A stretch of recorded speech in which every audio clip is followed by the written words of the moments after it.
Welcome friends to my channel Spice Master, the channel which explores exotic world of spices and informs you how to play around with it and use it in your cooking. Today we are going to discuss a spice called cayenne pepper. Now cayenne pepper derives its name from city of Caen in French Guiana. Now as name suggests, cayenne pepper doesn't come solely from a single pepper called cayenne, but it comes from variety of hot dried chilies which have been dried and made into powder. Now chilies are measured on the scale of Scoville, and from 1 to 10, 1 being mild, cayenne pepper stands on level 8, which is hot, so always use sparingly. Cayenne pepper comes in a powdered form and the heat varies. Now always remember that cayenne pepper works in a reverse order. If it is very red, then it's mild, and lighter it gets, hotter it gets, because it gets lighter color from the grounded chili seeds as well. Now it is widely used in most of the Creole cuisine, Mexican cuisine, Caribbean, South American, Tex-Mex cuisine, and lots of Indian rubs as well. Now if you can't get hold of cayenne pepper, you can use pure form of chili, ground red chili, which is also similar, but cayenne pepper has a distinct aroma, which is little heady and gives tingling to your nose. And as we all know, that the little bit of heat can get your adrenaline rushed, your heartbeat pumping. So let's get cooking and let's get the heat on. So today we are going to make Louisiana spicy seafood gumbo, which is going to be flavored with cayenne pepper. Now the main ingredients for this seafood gumbo is 200 grams of scallop meat, 200 grams of whitefish fillet, and around 300 grams of prawns, which I have kept shell on. You can use it shell off, but for me shell gets more flavor into your dish. And for the roux and the stock mixture, we are going to use holy trinity of celery, bell pepper, brown onion, garlic. Lemon is for the later on flavoring. Then for other flavorings, we are going to use cumin, dried oregano, dried thyme, bay leaf, butter we'll be adding later on, and this is a stock cube. Recipe asks for chicken stock, but I do not want to use chicken stock in seafood gumbo because it will mix the flavor. So I'm going to use this veg stock and convert it into a vegetable stock.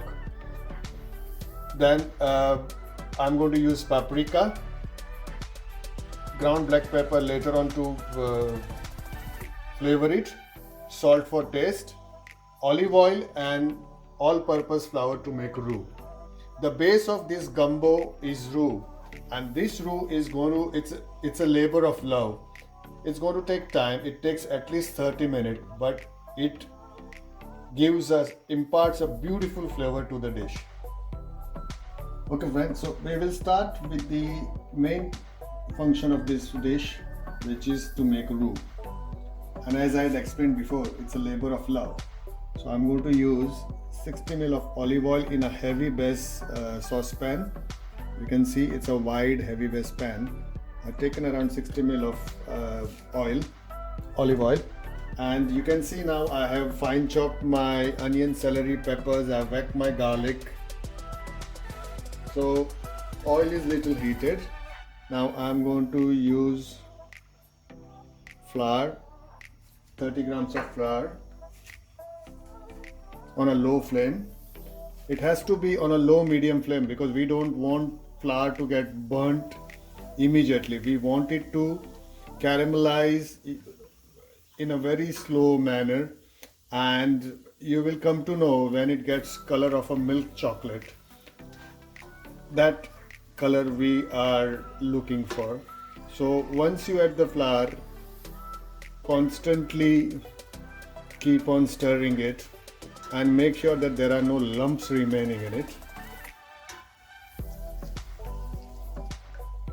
Okay friends, now we have to make sure that there are no lumps in the flour or when we are making roux, and you have to be very patient for this procedure. If you lack patience, I would advise try yoga, and that will make you concentrate and do it nicely. As I said before, it's a labor of love, so you have to take your time. Now you can see it has started changing the color, and I want it to go little more darker, and then I'll be adding rest of the other ingredients. So few more seconds.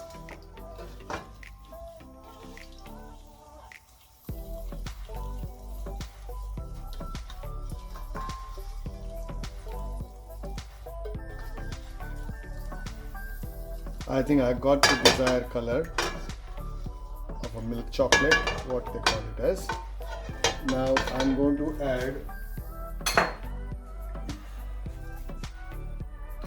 bay leaf, butter, oregano, salt, pepper and cumin.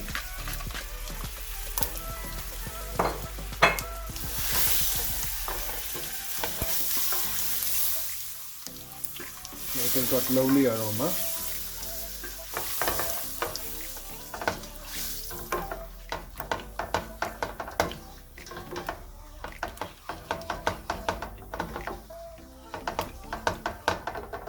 And I'm going to add chopped garlic,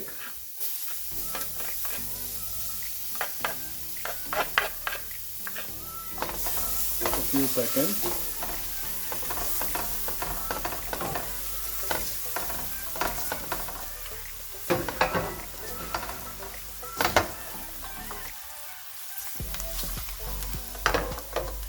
And I'm going to add now the holy trinity of onion, bell pepper and celery.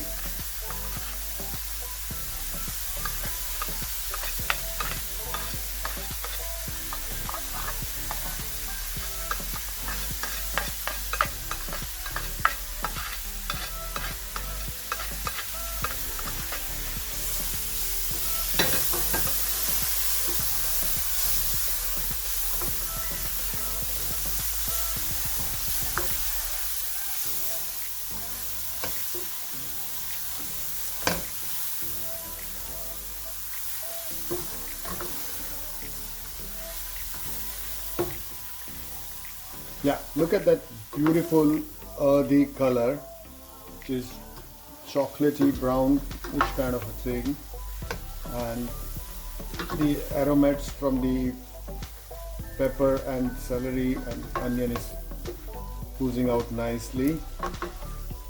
But make sure that you keep on stirring it. You do not want it to be stuck on the pan, otherwise it will give a burnt flavor.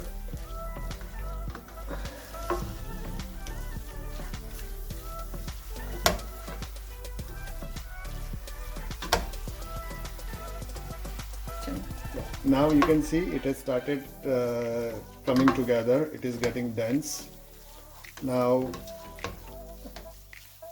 I'll cook it a little bit more, constantly stirring it. Then I'll add a can of chopped tomatoes. Now, by the way, I forgot to mention that people use okra as well in this recipe, and I have got okra. I'll show you a little later, and I'm going to add in this dish as well. So I'm going to use baby okra. If you can't find baby okra, then you can omit out from the recipe, or you can use the other form of okra which is cut. But make sure that when you're cutting the okra, it is completely dry, your chopping board is dry, your knife is dry, otherwise it will start oozing that sticky liquid and your dish will be spoiled. So you have to be very careful and cautious when you are using okra.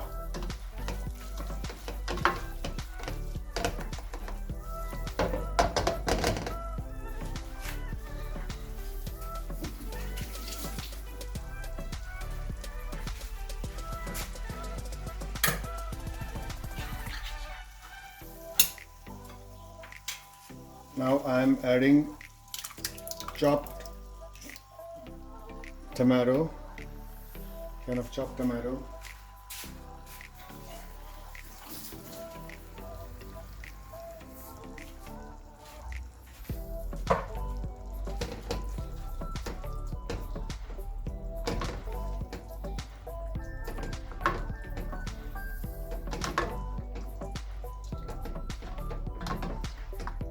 Yeah, look at that beautiful color. Now I'm going to use spices. I'm going to add cayenne pepper and paprika in this mix.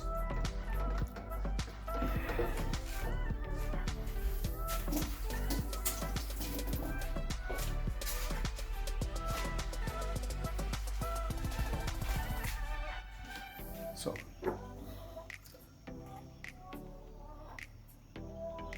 I'm using at least 1 teaspoon of paprika and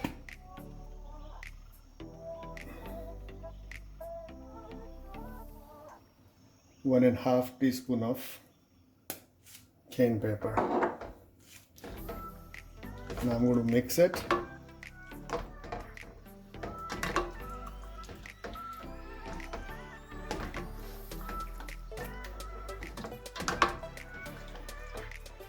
Now at this stage, again, once paprika, cayenne pepper, everything is mixed with the thing, I'm going to add vegetable stock cube.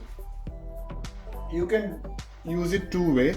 Either you can liquidize the stock cube or add stock cube in the mixture, keep on stirring it and add water.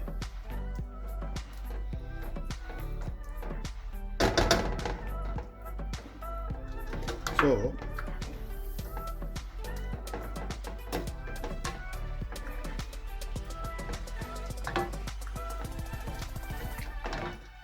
I'm going to use 400 ml of water.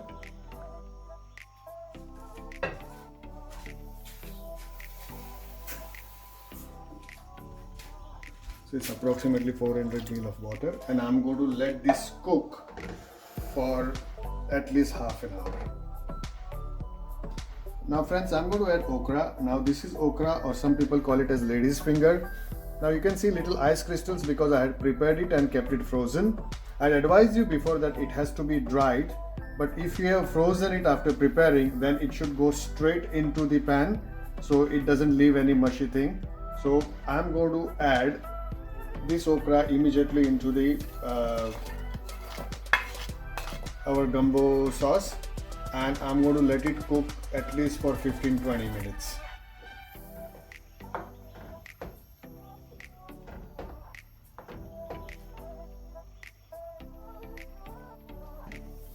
As I said, that after mixing vegetable in the prepared roux and adding tomato, the sauce takes at least 30 minutes to cook, and I have added okra halfway through, so around 15 minutes, but you have to make sure that okra is thoroughly cooked.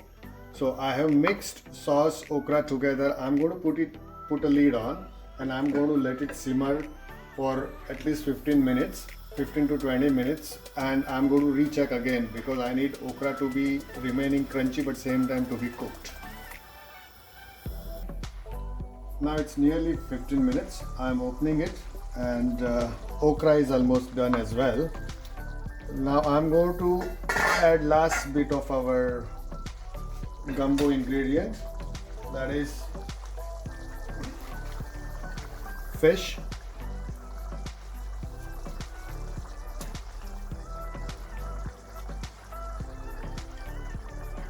scallop meat,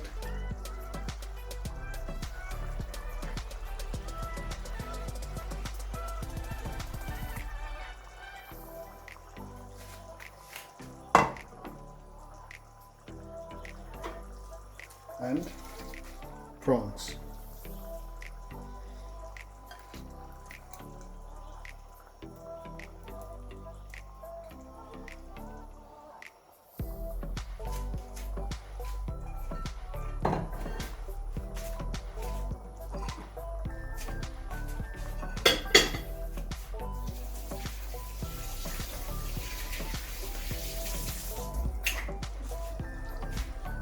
Now I'm going to give it a stir, so make sure that it goes up and down. And fish and prawn shouldn't take more than 7 to 8 minutes to get cooked.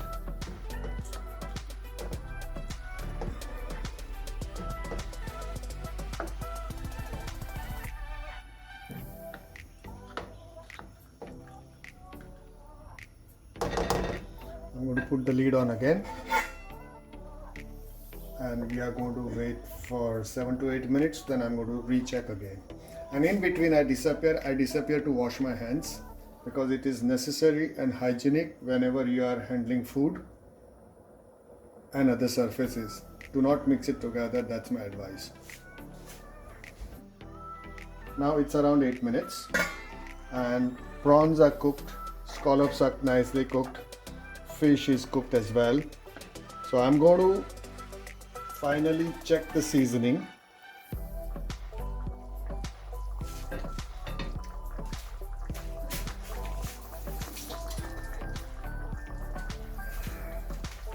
I'm going to add lemon juice. Just make sure the pip don't go inside, so keep your hands on it.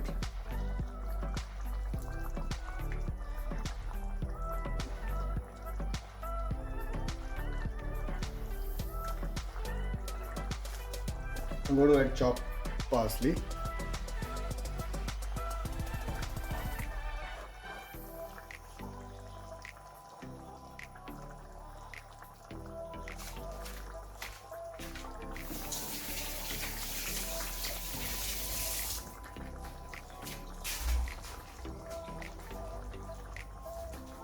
And I'm going to add black pepper.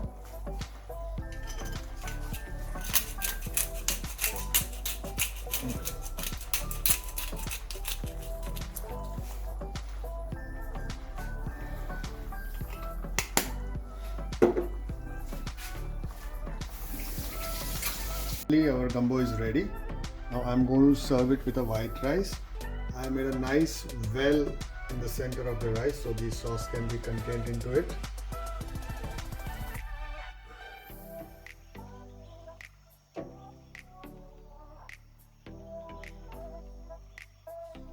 And you can see that prawns and everything have got a beautiful color. I'm going to put a sprig of parsley and a wedge of lime to serve it with. And that's your Louisiana spicy seafood gumbo with white rice. Friends, this is the finished plate of spicy Louisiana gumbo. And if you have liked today's recipe, please like, share and subscribe my channel, The Spice Master.